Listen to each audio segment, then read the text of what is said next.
Per Veneto Banca la trasformazione in SpA è l'unica strada praticabile per recuperare le perdite nella misura più ampia possibile. La CISL e la Diconsum lo dicono a chiare lettere e invitano i soci a votare sì all'assemblea del 19 dicembre. Non farlo, sostengono, equivarrebbe ad un salto nel buio che apre scenari con scarse prospettive per i soci, i risparmiatori e i dipendenti. Noi diciamo che dobbiamo guardare avanti, fare in maniera tale che il 19 sia un momento di ripartenza della banca, superando i difetti che pur ci sono stati nel passato, ma questa è una strada necessaria per consentire a Veneto Banca di restare sul territorio. Un passo quello che si chiede all'assemblea di Venegazzù, che secondo CISL e Adiconsum non solo imprescindibile, ma doveva essere fatto molto prima. A risollevare Veneto Banca non saranno improbabili interventi della politica, ma un piano industriale credibile attraverso l'apertura ai mercati finanziari. Bisogna inoltre avviare altre azioni di responsabilità verso chi ha mal amministrato e di aiuto ai risparmiatori.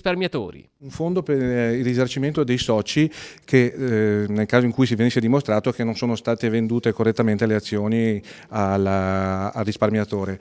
È una proposta che faremo ai vertici della banca, come CISL, come FIRST e come Adiconsum. Veneto Banca ha 88.000 azionisti, di caso in caso le perdite variano naturalmente e di parecchio. Attraverso una buona gestione della banca potrebbero essere assorbite nel giro di 2-4 anni nel migliore dei casi. Per alcuni di loro però potrebbe essere troppo tempo. La possibilità di accedere a un fondo credo che sarebbe forse la soluzione migliore, ripeto, anche là dentro un range che sia ragionevolmente coinvolgente dei risparmiatori e non coloro i quali hanno fatto degli investimenti speculativi.